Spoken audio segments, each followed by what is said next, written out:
Hey you, welcome to The Mess and the Magic. I'm Casey, confidence coach, alignment alchemist, and your host slash hype woman for the real, raw, soul-stretching conversations you didn't know you needed. This podcast is for passionate dreamers doing the inner work and building a big life. The ones navigating healing, leadership, relationships, self-trust, visibility, success, and all the beautiful chaos in between. Here, we talk about the mess, the identity shifts, the breakdowns, the moments that didn't make it to Instagram. And we honor the magic, the breakthroughs, the clarity, the becoming. Because it's never just one or the other. It's always both. So if you're tired of pretending it's all perfect, and you're ready for truth, depth, and the kind of conversations that leave you feeling seen, you're in the right place. Let's get into it.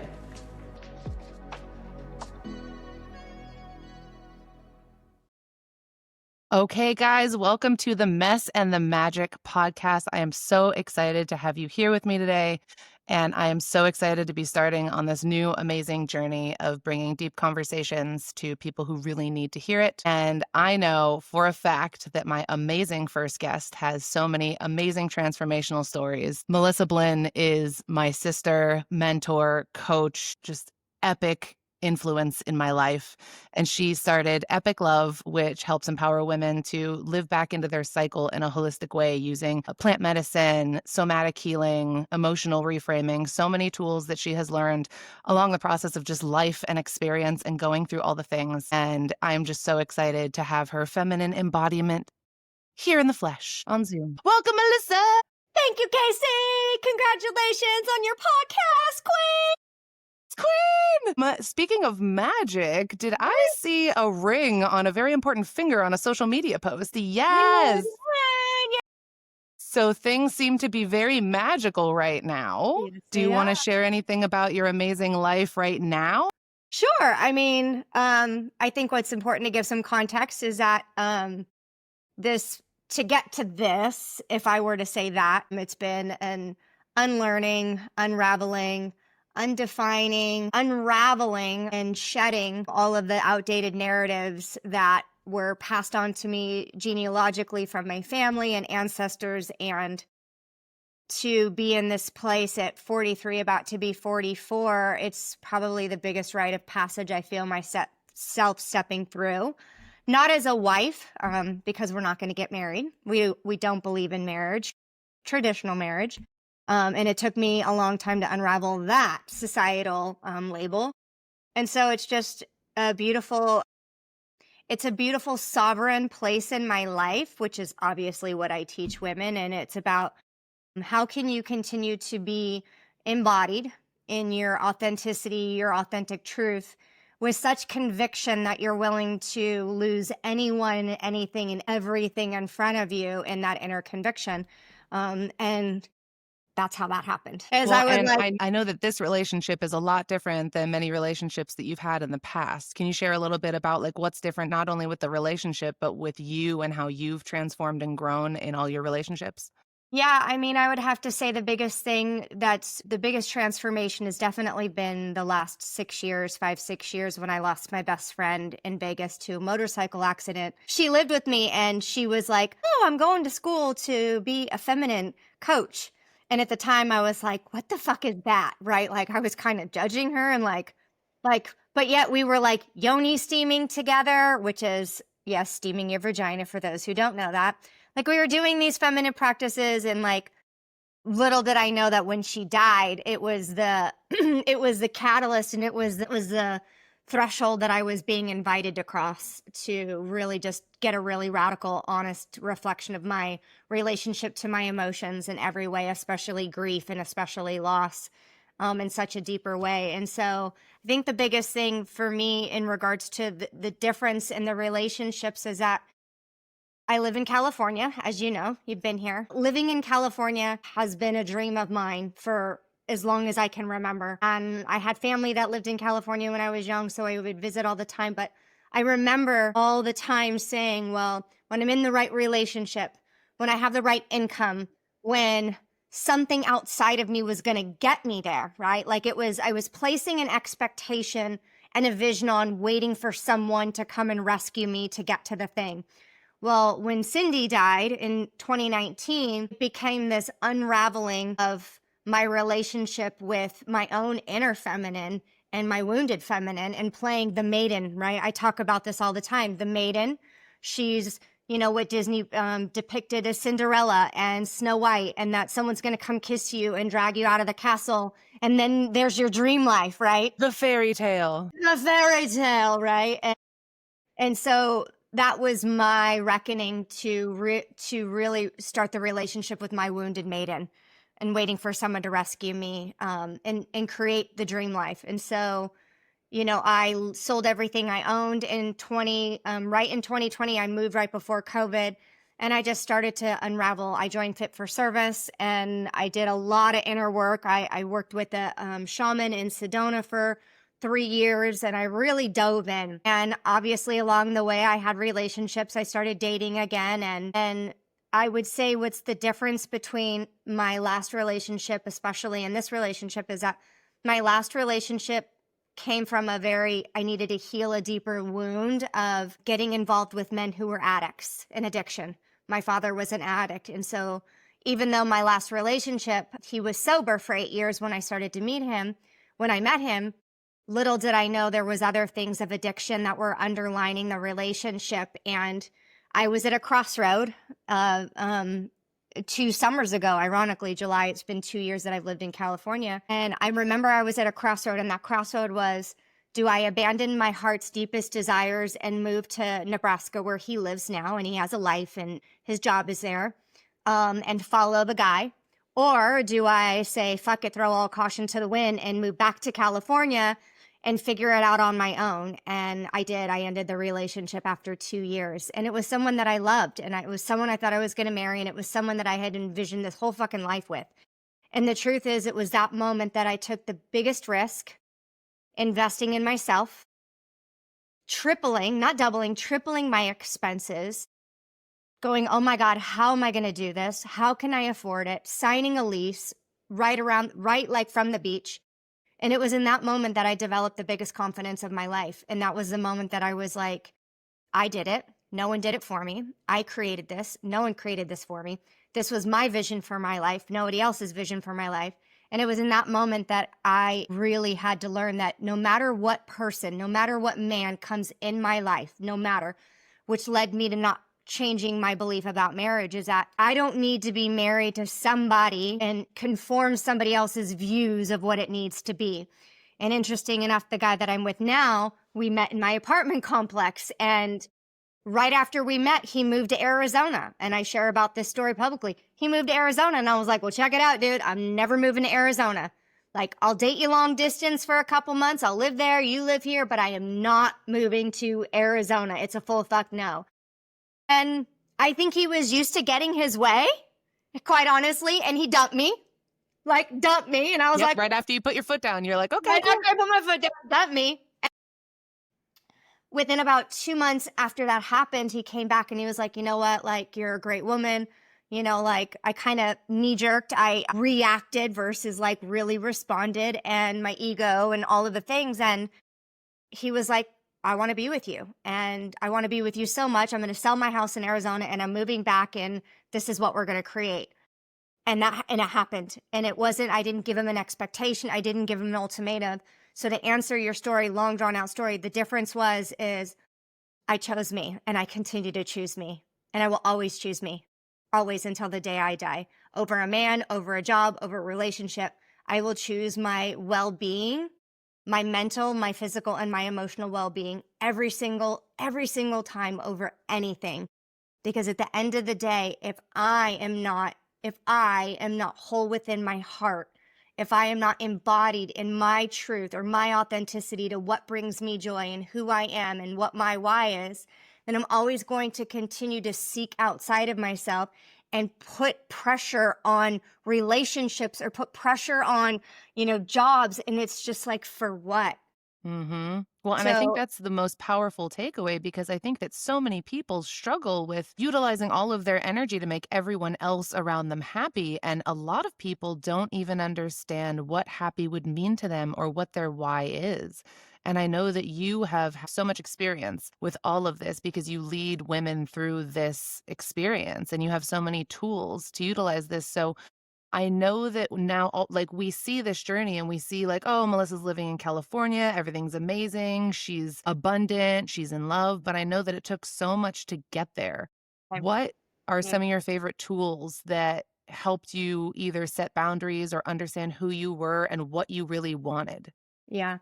So the first tool that I would say that I've just embodied and really started diving into, especially after Cindy died, was somatic therapy. And somatic therapy in its context means body.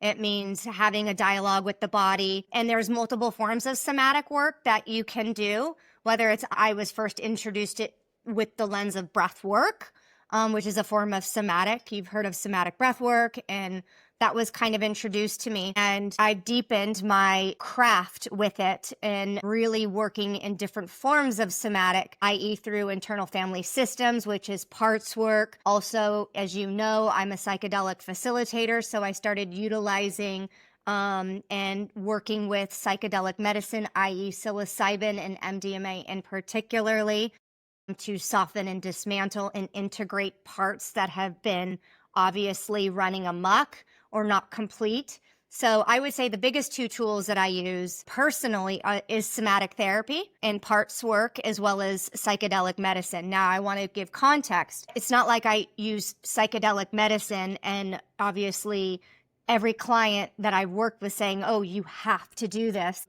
My relationship to psychedelic medicine changed significantly because my dad was a drug addict.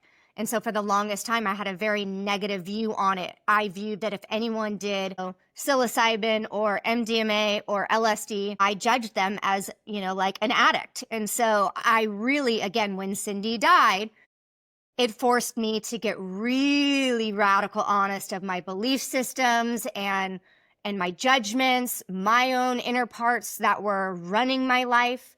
And those two significantly have been the biggest transformational tools to get me back in touch with my body, get me back in touch with my feminine way of being, my truth, because my truth is not here. My protectors are here. My judgments are here. My masculine logic way of what I should be doing in the world is here. But if I want to lead from my highest truth and authenticity, everything that I need is here. It's not here. And somatics and psychedelics were the game changer for me. Yeah, when I tried breath work for the first time, that was the first thing that really helped me hone into my heart space versus my head space. Because I had tried meditation before and my head was just so loud at that point that I couldn't concentrate enough to clear it, or I didn't have the practice. And when I tried breath work, it was such a powerful experience. And it's so amazing that we breathe our whole lives and we have no idea how much control we could have over our nervous system, our bodies, all of that, and all of that feminine, masculine power. A lot of women today, we have to focus in our masculine for so much of our day, whether it's getting people in the household ready or the work that we have to do or whatever it is, that I think a lot of women have lost their touch with their feminine side. I was just having a conversation with my girlfriend the other day, and she was literally asking, how do I even start getting in touch with my more feminine side? And how I started to do that was the first thing that I started to do was realize that I would start to walk to the door to open it for anybody and everybody instead of allowing someone to open the door for me. So that was one of the most powerful first shifts of getting more into my feminine. And then looking at the way that I walked in such a logical masculine manner of just like getting to where I needed to go quickly, efficiently. If you're walking in your feminine space, you move more softly and sway the hips and put one foot in front of the other just a little bit so it's more of a soft walk. And so just focusing on how I was walking and going up to a door to open it were two ways that I shifted that I shared with her. But what are some of your favorite practices of like feminine energy in your body versus the masculine? Well, I think one of the first things that was I'll speak on context for me. What was the first kind of needle to shift? Now, as I mentioned, when Cindy was alive, like I was yoni steaming, I was doing a lot of like health forward feminine stuff like yoni steaming and doing different feminine things you want to call it. But when I really started to get into this and understand my relationship to the feminine, it was thanks to the shaman that I worked with. I went to Sedona in 2000, I think it was 2021, I believe. Yeah, it was 2021. And I went and spent a week with her, and it was a one-on-one, and it was all around embodying the feminine and understanding my relationship to the feminine. And I remember in particular in that conversation that we had, we went back all the way to what was it like when I got my first bleed?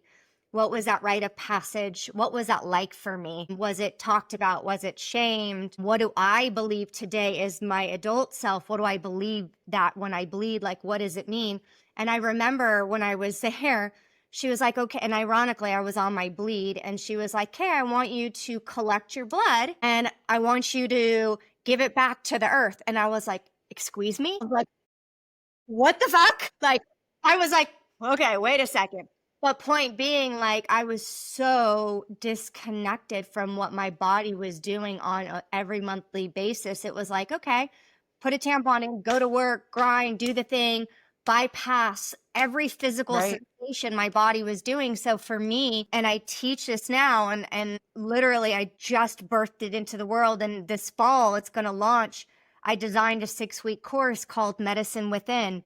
And it is a 6-week intimate journey to understanding what happens energetically, what happens emotionally, what happens physiologically every 7 days in your body. Whether you bleed or not, this still is so profound because our bodies are synced up to nature. So for me, the biggest tool still to this day is always aligning with my body's cyclical nature of what's going on inside my body. And that's the biggest tool that I've used since then. And I've aligned my lifestyle around it. I've aligned my business around it.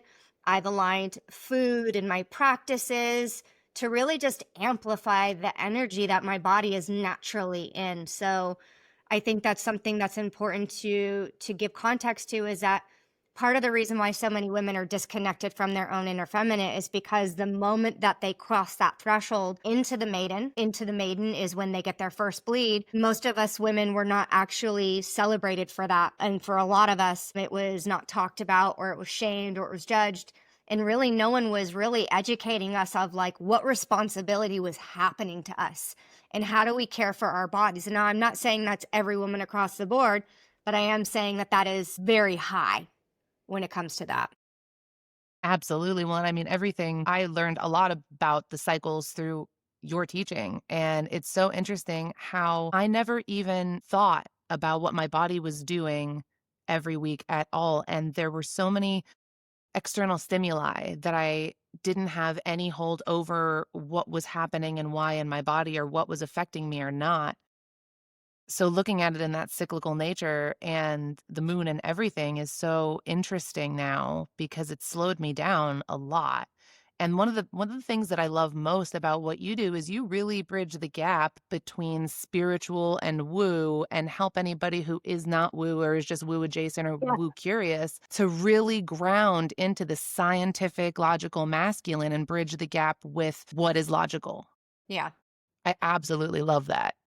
Because not everyone is going to be up in the ethereal, right? There are some people that love to dance in the ethereal. Mm-hmm.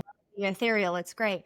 But if we really want to educate, and if we really want to granulize things into a simple form, it's really just giving women tools and strategies to help meet them to understand what their own inner relationship is with their own inner feminine, and what was those rites of passages taught to them. What subliminal messages did they get from their own mother? Why it's important to honor the cycles. And so it makes it really simpler for women to digest and understand what's happening. And then as time goes on and they're more curious and they're practicing and they're following their flow. And I'm like, yeah, your wild woman is here. You're not fucking crazy. She's pissed off because she needs boundaries, and she's telling you that she doesn't have a lot of energy to continue to give because you're about to start your bleed. So your wild woman is literally telling you to like check your shit, set some boundaries, and start to go inward and pull back, because physiologically your estrogen and progesterone are naturally dropping. You don't have the energy. But how many of us bypass that case? Like, right. How many of us are like meeting, gotta do. And all the while the body's like, bitch, stop.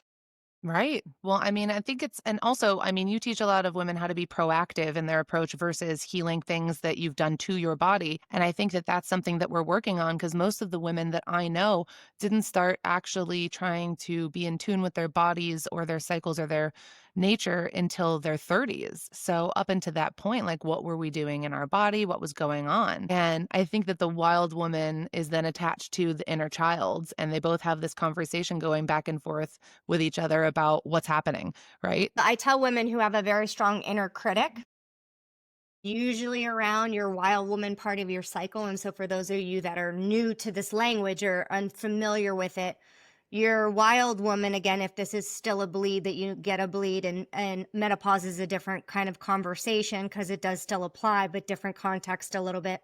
But wild woman is right after ovulation. So usually the transition window is day 18 to day 20. That's transition window. And usually day 21 is when the wild woman starts to come online. And I tell women, if you have a very strong inner critic or an inner judge or inner shaming aspect of self, that's when it actually gets amplified. That's actually when it's coming on stronger.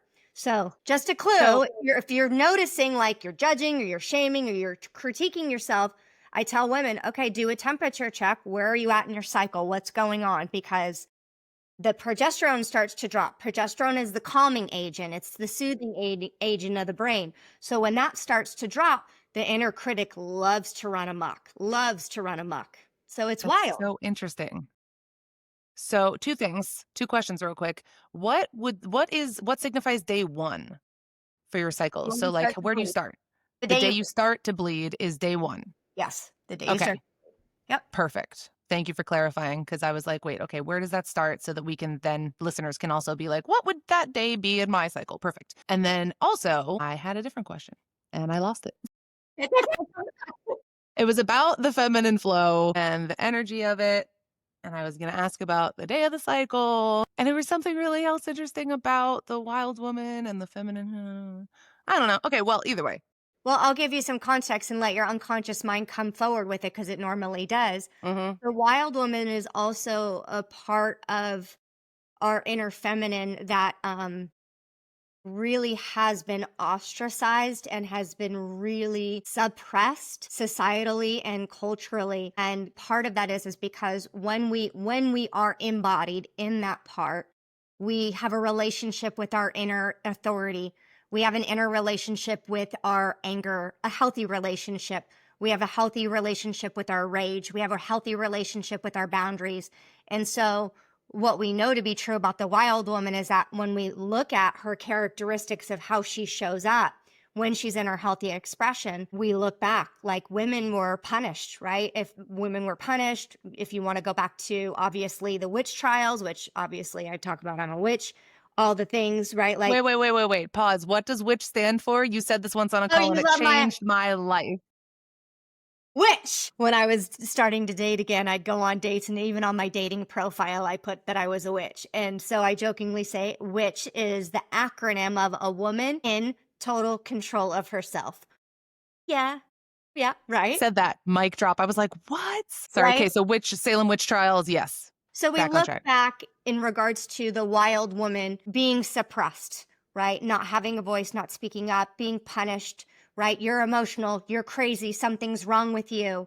You know, there's so many labels that we have given the feminine when she's embodied in her wild woman, right? But what we've don't realize is that the wild woman is vital. We need her. And the reason why we need her is because the wild woman within ourselves, she is the aspect of self that stands for what I will no longer tolerate, what is okay, what is not okay, what is going on in our communities that is not okay, Like, she really is the one that stakes the stake in the stand, and she's the one that actually is the one that is the change maker. So we need that in us. And so for some women who have a strong, strong inner critic and a really disconnected relationship to anger or rage or deeper emotion, this is where women struggle with accessing that because of what has happened to them or what they saw happen to them. Does that make One sense? thing I try to lead my clients through when I feel like they have a very loud inner critic is personifying the inner critic as somebody else. That's kind of like the annoying roommate sitting on the couch who always just sits there talking shit and doesn't get up and actually do anything themselves. And I have definitely found that that has helped. My inner critic's name is Rhonda, Yeah. and she just sounds like she's from New Jersey and has a smoker's cough, and she just is always up in my shit. I love it. I love Is there a way that you have found that kind of helps quiet the inner critic or separate it from your all-knowing highest self versus the monkey mind? Yeah, the first thing is internal family systems parts work. And so parts work And that's part of NLP, correct? no, it's completely separate than NLP. Interesting. Okay. So NLP, neuro-linguistic programming, NLP is all about going into your past subconsciously, finding out when beliefs were formed, what your relationship was, and really to get higher learnings. So it's almost disassociating you from the experience so you don't feel sensation. So if I go back and experience something, so if I go back in my timeline through NLP, which NLP guides you back into the past, was it, were you 7, were you 6? So you go back and you visit experiences. And when you find an experience where the belief was formed, NLP will have you look over the event, look down on it, get the learnings, understand it from a bigger perspective so you're not associated to it, right? So you're not in it. Okay, that's NLP. Now, internal family systems is embodied. And the difference is when you're doing parts work, specifically internal family systems, we have what's called protector parts. And protector parts are formed from imprinting years and even an adolescent. And these parts come on as a way to protect the system from not feeling certain emotions, rejection, abandonment, anger, rage, right? Now, the reason why internal family systems is embodied is because the practitioner, i.e. you, i.e. me, I develop a dialogue and I work with first doing somatic work to get the body to soften, to be in the body, to orient in the body versus disassociate and pull themselves out. So I work first and foremost to get someone into that space, into the body, to where they're feeling safe and where I can slowly start to dismantle and have a dialogue with that part. So once that happens and I get their body to soften and open, then I cue the patient client to identify the part, identify what age, identify what are they trying to protect them from. Who does it sound like? Like there's different cues and different things. And it can take, like I was just on a 2-hour session with a client. It can take a while depending on how strong they are to get that part to slowly dismantle and like really relaxed and then get the higher learnings. But more importantly, allowing the system, the body to feel and move it through the system with discharging and rest, right? So with NLP, I'm pulling someone out and I'm getting higher learnings, where IFS, I'm pulling them into their body. I'm titrating their nervous system into, some uncomfortable feelings, usually the feelings that they're avoiding, feeling rejection, feeling abandonment, feeling, anger or rage. And I'm working with that part to get them to access that sensation and feeling. And then I'm pendulating them back. So it's this dance, feminine, right, that I'm doing to dismantle that inner critic. So for you, an invitation, and anyone that's watching, if you're like, I got a strong inner critic, right? Like I got a strong inner critic. Like you don't necessarily have to find an IFS therapist like myself or somatic therapy. An invitation can be as like, go out for a walk, do some breathing, calm your body down, like just allow all the external things to quiet off and just kind of put your hand on your heart, hand on your belly, and just start asking like questions like, okay, part, Okay, protector par, I see you, inner critic. What do you want me to know? What are you trying to protect me from? What are you afraid of? So that way you're starting to internally source versus me telling you, I'm not in your body. You start to develop a dialogue with that part, and then that part starts to trust your inner authority. So it's just a practice because some parts are strong and some parts don't want to let go. And some parts, it takes a little bit of work to unravel them and dismantle them. So it's an inner dialogue with that. So can you see the difference, Casey, how NLP, Huge. like, right? And you've done LP. I'm master practitioner, love NLP, but I'm a feminine embodiment coach. Right. I love NLP and I actually love somatics and I love parts work and much better because it invites the body online. It invites the body to move and discharge and rest, which is exactly what we need to get to in order for us to take action and step forward from an embodied place versus what my survival mind thinks I need to do. You have to quiet this and access this.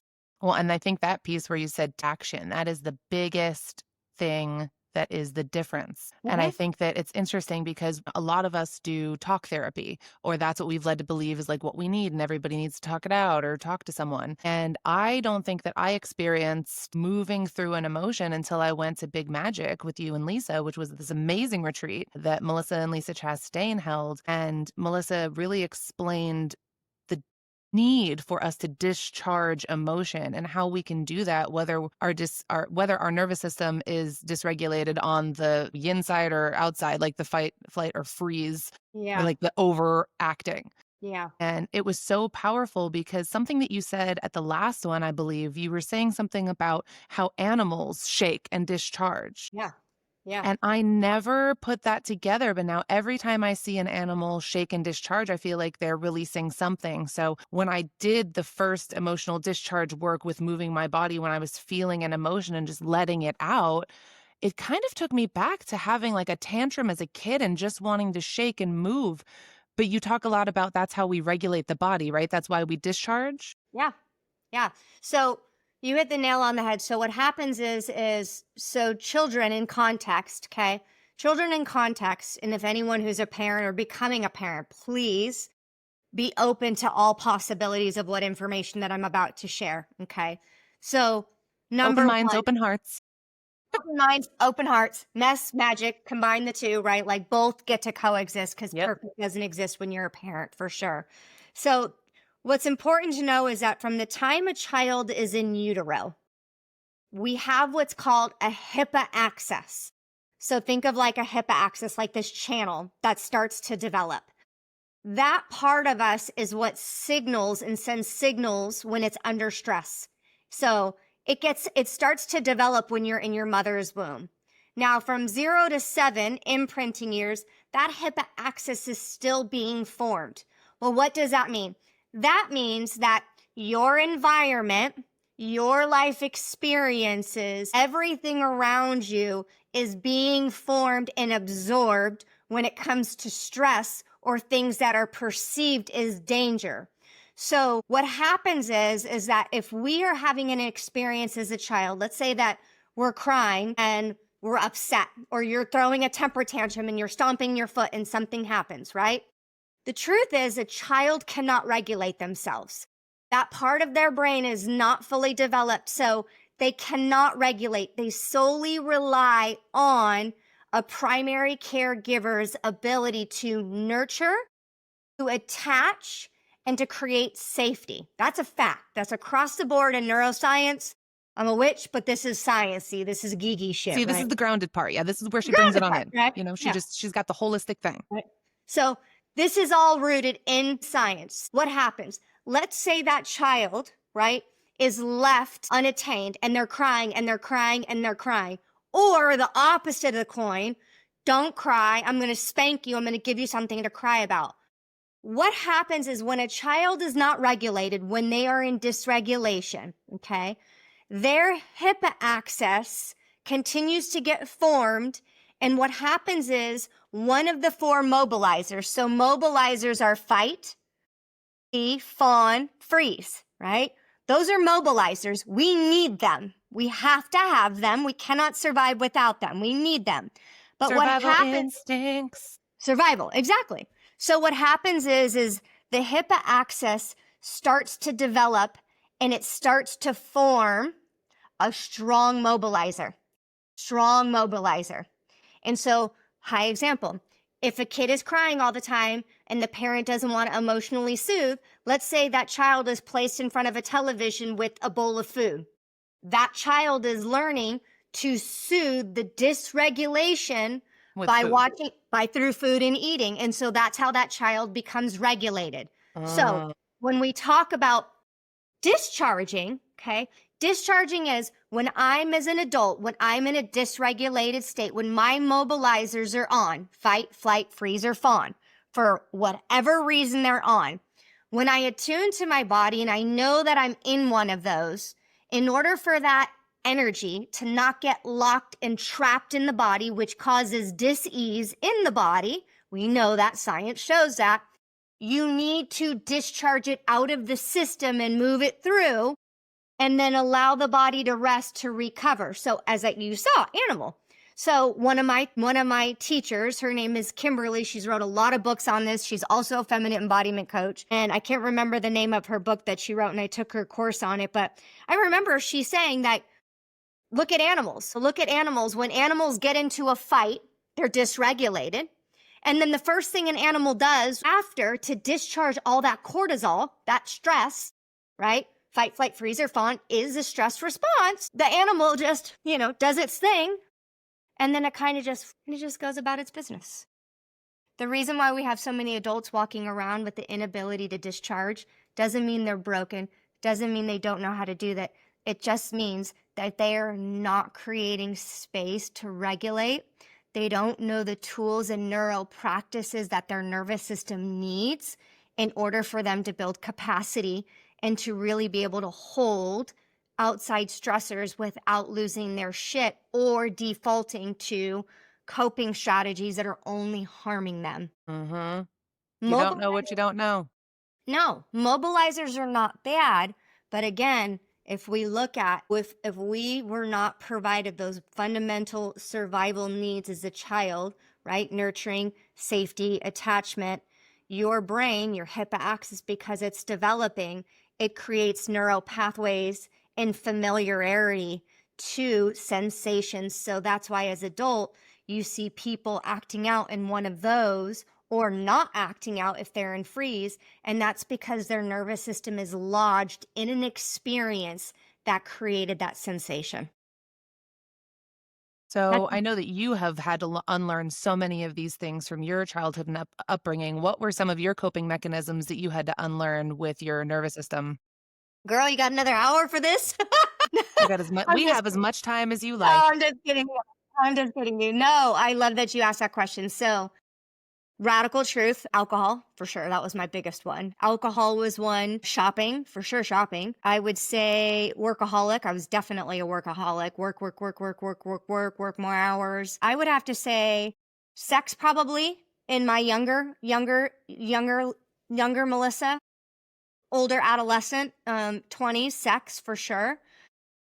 But I would have to say the strongest one was definitely alcohol for sure. That was the one that was the one that I finally was like, okay, like I'm aware that there's some stuff going on there. Now, I wouldn't classify that I'm an addict because it wasn't like I was drinking every day. My issue for me was that when there was something stressful that would activate those mobilizers, it was mostly men predominantly. I would go to drink and drink and drink and drink and drink. Like I could drink a bottle of wine a night, sometimes too by myself. Like I'm 115 pounds soaking wet.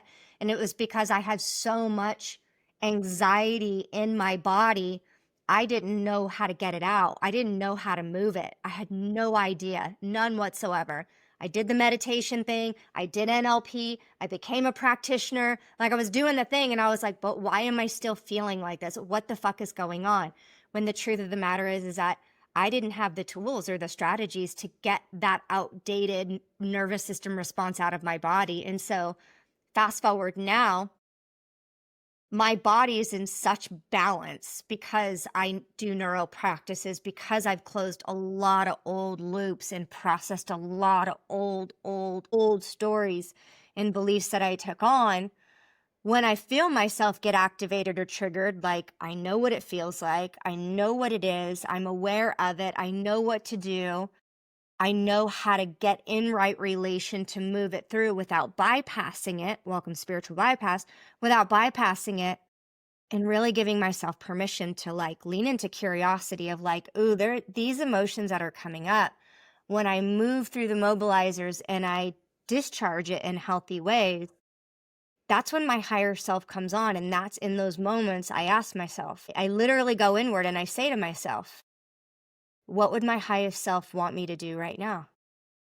What would my highest self want me to do right now? And I start listening to that and I map that and I listen to that voice and I ask that and I ask that. But I can't get to that resolution until I'm discharged out all of the stuff that's my body is bringing up. I can't get to that higher truth, my truth with a capital K, not my survival truth, my heart's truth, until that's moved through my body. So do So, you ask yourself that question while you're in movement, while you're on a walk? Do you wait until after no, you're discharged? I wait until completely after I'm discharged and then I sit. Right. So remember, mobilization, the system comes online, fight, flight, or freeze. So the body's having sensations or non sensations. I'm going to either do a down regulation or up regulation of my nervous system, depending on what's going on. Right. This is all learning. You want to learn how your body defaults or what your body strategizes to. And then once I discharge that through, then I want to go into a space of rest. And rest is where I just go inward, sit, quiet, close my eyes, bring my inward attention. And that's when I ask the thought provoking, intuitive questions. What would my higher self want me to do? And so it's that process. Understand the mobilization, discharge it, rest to get to authenticity. I think that's such a good process for people to just start getting more intentional and quiet and listening to themselves. Thank you so much for sharing some of the things that you have struggled to unwind in the past that you have now moved past in your practices, because I know so many people are going through the same things, because some of us, like, we all hold on to the same types of emotion, but with different triggers or stressors or experiences from our past. Mm-hmm. If you could tell your inner child, your imprinting years self, 0 to 7, if you could reinforce one belief in your inner child, what would that be? You know, I love Rainbow Bright, man. Like, I love my Rainbow. She's on my altar. She's in my car. I love her. That's my inner child. She is my Rainbow Bright. I mean, if there's one thing that I would instill or say to her, and I continue to embody it, is your fullest expression is play. Your fullest expression is play. Because I think what's important with the inner child is most of us that have a wounded inner child is play, play, truly play, like unbridled, unstructured play is profound at healing the nervous system and repairing the nervous system. Because for most of us, and I can't speak for anybody but myself, my childhood was full of hyper responsibility, caretaking for my parents as addicts. Like my inner play was like there was pockets of it, but I don't have a lot of cognitive memories of it and I don't have the feelings of that. So if I were to continue to say something to my inner child, it's like keep playing. Keep playing.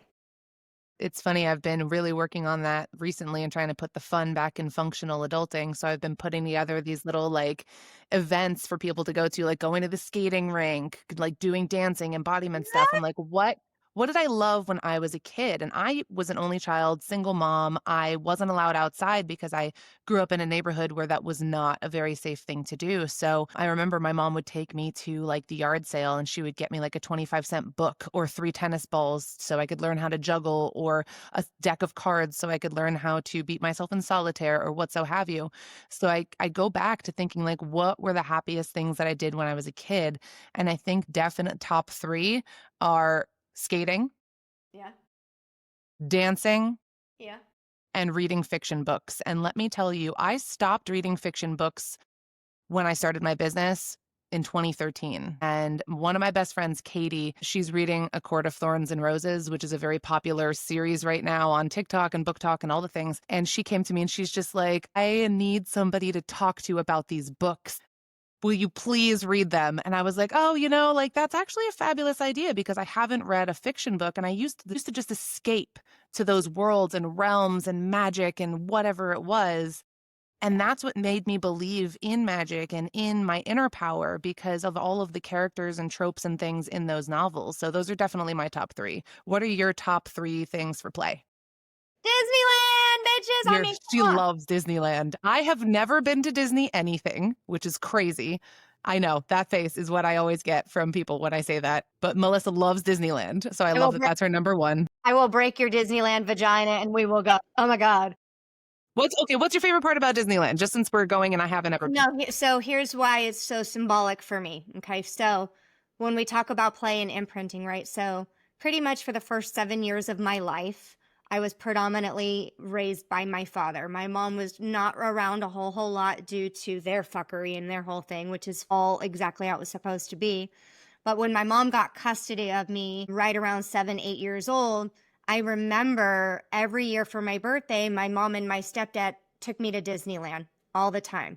Now, I do remember going to Disneyland at a very, very young age with my dad. I even have that. I literally have the picture where my dad has me as a little infant on the merry-go-round. Like, I have that taped to his box of ashes. I love you, Dad. But I remember specifically, like, when my mom got custody of me, my mom and stepdad they really tried really hard to create an atmosphere of play for me. And so every year for my birthday, they took me to Disneyland. And then when I became a teenager, I was allowed to bring a friend.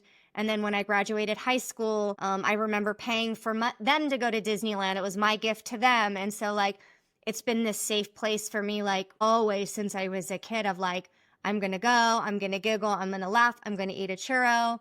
Like, I'm going to be in the environment where Walt Disney literally and figuratively had this vision of, like, everyone should have an imagination and everyone should play. And that's just very important for me. And so I would say Disneyland is probably the biggest part of play for me. The other things that are huge play for me is anything pretty much like outdoorsy related. Like, I was raised in the mountains. And so I mountain bike. I don't mountain bike, but I love anything outdoors, whether it's hiking, whether it's camping, anything outdoors related, because that was what my dad did have me do. It didn't feel like play at the time, but as I've gotten older, like it's what I love now more than anything. And then the other third thing that I would say that, like, really elicits, like, pure time play for me is, like, sleepovers with my girlfriends or, like, girls trips. Like, I miss sleepovers. right? Like, come on. Like, they were fun. So fun. anytime that I get to go, I usually once a month do a sleepover with a girlfriend, or she comes over here, vice versa. And it's just pure fun.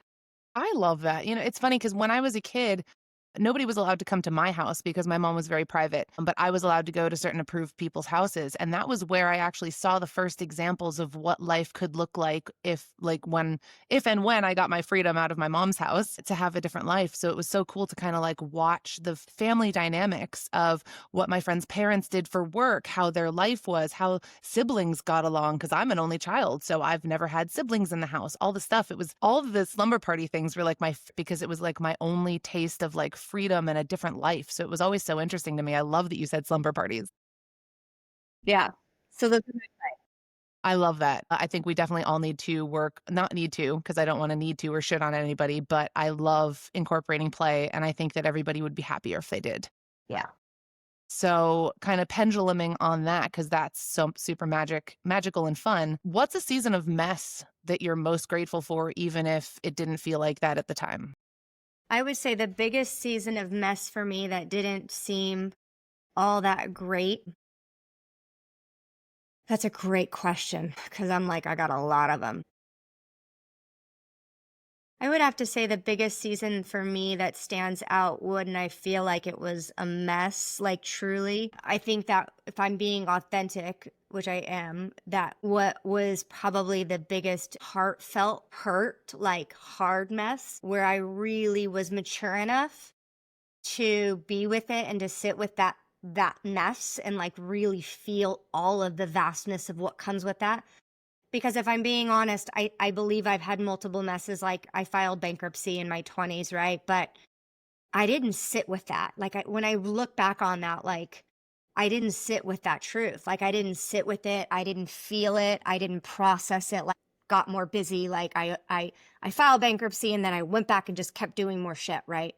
So when I think about the mess that actually that transformed me, that really allowed me to feel was my last relationship, ending my last relationship and really seeing the, I don't want to say mess because it wasn't really messy, but it like really asking myself, like, how did we get here? Like, how did I get to this? Like, how did I move to Oregon, live in Oregon for 8 months with this guy? How did I go nomadic, living out of my car, packing everything I own in a car? And then afterwards, like move into an apartment and him and I break up, like literally break up over the phone. Like, what the fuck? Like, so for me, it was like, it was such a compound of just a fucking shitstorm mess that it was, but it was the biggest mess that it was deeply felt and it was deeply integrated into me. And it was the most profound because if I had not had that experience, as we all know, I wouldn't have the confidence and courage that I have today. And I sure wouldn't in hell be living 5 minutes from the beach in my own place in Southern California and now building a house out here with my partner now. I wouldn't have had that if I didn't give myself permission to feel that mess. So it's different, if that makes sense. Like I've had a lot of messes, but all the messes I haven't really given myself, I didn't give myself at the time I was experiencing them, I didn't give myself permission to feel it. Well, and that one you can really see where you've grown from. Yeah. Yeah. In a big way. I love that. What's a truth that you're standing in now that you used to be afraid to own? I know that you stand in a lot of truth, Queenie. I think the biggest truth that I own that I used to be afraid to own is that I'm sovereign as fuck, but I have space and desire for true companionship and love in my life. That's my truth. So beautiful and powerful. I love hearing you say that too. Yeah. Because too much sovereignty, too much independence can block that or repel that. So my truth is I am sovereign as fuck. I can. And I'm more in my feminine when I'm in union, in an authentic love, intimacy union. And I have a lot of space for that because it's truly what makes me a better woman. And one of my favorite things about your relationship is that when you met him in your apartment complex, you were wearing a unicorn onesie. My robe, I fucking love. I can't believe that she brought that up. Yes. Unicorn robe. Sorry, not a onesie. Unicorn robe, people.